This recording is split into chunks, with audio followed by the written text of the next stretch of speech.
bersama Cory Sandioriva yang bercerita tentang bagaimana perjalanannya hidup dengan autoimun gitu ya. Tadi aku tanya, kapan sih itu autoimun itu muncul ya parah-parahnya? Sering ke-trigger tuh kapan? Waktu habis Miss Universe, pulang, udah selesai tugas, terus fase berikutnya adalah setelah aku melahirkan Ganesha. Karena pada saat aku hamil juga banyak bantuan medis ya, yang dari usia kandungan 1 bulan sampai ke 9 bulan gitu. Sempat di usia kandungan 8 bulan Ganesha tuh hampir nggak berkembang. Makin stres. Makin stres lagi. Terus waktu itu juga suami bapaknya Ganesha itu juga lagi keliling Indonesia gitu. Jadi ya udah akhirnya sebulan sebelum melahirkan bapaknya ada, ya udah harus ada pendampingan khusus. Nah setelah itu selalu ya kalau autoimun itu intinya tuh 50%-nya itu adalah mental health sebenarnya. Jadi kalau ada yang mengganggu kita, kayak mungkin kalau saya contohnya pas kemarin melahirkan kan stres tuh, nggak bisa normal, lahirnya harus sesar, terus dokter juga bilang harus pilih antara ibu atau anaknya gitu. Terus fase berikutnya adalah ketika saya menikah yang kedua, itu menurut saya terparah sih gitu, karena mental saya benar-benar drop, rasanya saya nggak bisa bangkit lagi gitu, karena saya juga ngeliat anak saya juga disakitin gitu. Jadi kayaknya hancur banget gitu. Ibaratnya Tuhan tuh udah ngasih berkah titipan gitu, terus yang susah payah dilahirkan, terus disakitin orang gitu. Jadi gimana ya rasanya, hancur banget sebagai seorang ibu gitu. Nah di situ aku fase itu drop. Terus akhir-akhir ini kan tadinya saya terkena lupus sama Sjogren syndrome. Kalau Sjogren tuh sendi-sendi, kalau lupus tuh hampir semua organ ya. Yang saya kena 13 organ itu. Nah setelah itu 2 tahun terakhir ini saya kena inflammatory bowel disease, itu radang usus, dan kayak dari lambung ke usus kecil ke usus besar itu radang, bisa dibilang kalau disetarakan dengan stadium tuh udah stadium 2 gitu, baru aja keluar rumah sakit. Apa yang kamu selalu katakan pada dirimu supaya kamu tetap kuat menjalani ini, tetap berjuang dengan berbagai pengobatan, prosesnya apa? Dari dulu itu saya selalu, saya beruntung mama saya itu sekolahin saya di sekolah Islam. Karena kalau dokter saya bilang, Cory kamu ngadepin ini udah berapa kali fase, harusnya kamu gila sih katanya gitu. Tapi karena saya punya iman, jadi saya punya Tuhan. Saya punya Tuhan yang akan selamatin saya, yang akan bimbing saya sampai menuju ke goals yang Tuhan mau.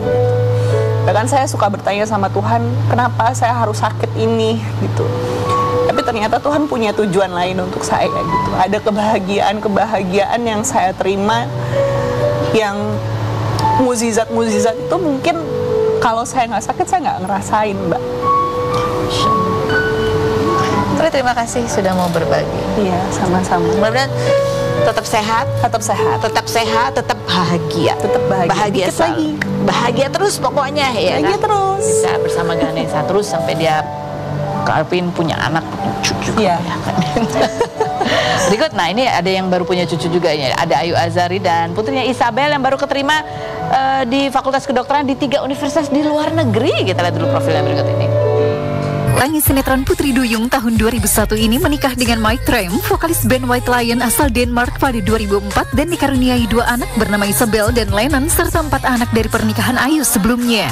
Memilih di St. George's University School of Medicine, Isabel yang pernah mengikuti ajang Gadis Tampil tahun 2023 ini kini. Baik, kita sudah bersama dengan Ayu Azari dan Isabel. Halo, matching. Nah ini ada artikel ya bahwa Isabel keterima di 3 universitas ternama dan kamu ambilnya memang fakultasnya kedokteran. Akhirnya udah aku tadi ditanya, akhirnya kamu mutusin mau di mana gitu? Kayaknya aku milih yang di Newcastle. Gitu. Ibu udah siap Bu anak perempuannya nanti jauhan gitu. Kayaknya tersebar semua ya anaknya ya. Iya. Dijaga pakai doa. Jadi berangkatnya kapan? Masih dalam proses, masih diskus sama mama juga. Mungkin mau ngambil beberapa bulan dulu. Tapi ya insya Allah soon, hopefully mau memulai my new journey belajar kedokteran. Jadi kamu memang fokusnya di kedokteran ya? Iya, Dan semua memang. itu tentu saja di UK ya? Iya, jadi alasan aku pilih sekolah tersebut karena programnya bisa traveling juga. Jadi dapat experience di UK, US, dan juga di Caribbean. Jadi itu beda sama sekolah yang lain. Jadi aku mikir kapan lagi aku bisa belajar in the Caribbean, itu kampusnya di persis sebelah laut gitu. Jadi langsung enak, langsung sambil healing. Masya Allah. Dan kamu kan Isabel ya termasuk yang ngikutin juga jejak mama ya, pernah ikut kompetisi juga gitu ya, model, gadis sampul gitu ya. Nah ini kayaknya kamu punya banyak cita-cita. Kedokteran kayaknya cuma salah satunya ya. Apalagi misalnya nih gap year ya, Ma ya. Apa yang mau kamu lakukan di setahun sebelum kamu masuk kuliah? Mungkin karena dari kecil aku sangat terekspos di dunia entertainment juga ya, karena memang it's my passion as well, buat musik, teater, pernah main sinetron juga. Tapi mungkin yang orang-orang gak lihat di balik layar, aku selalu belajar. Kalau lagi syuting, kalau begini nyanyi, aku tetap belajar karena memang dari kecil mau jadi dokter, dan itu bukan hal yang ringan ya. Kita harus sangat berkomitmen dari kecil sampai sekarang. Itu bukan sesuatu yang dari kecil. Dari umur berapa kamu tahu kamu mau jadi dokter? Dulu waktu diwawancara di sini kan pernah Isabel mau jadi apa? Dia bilang mau jadi dokter. Tapi suka nyanyi. Kayaknya ada di tayangan dulu. Iya ada ya.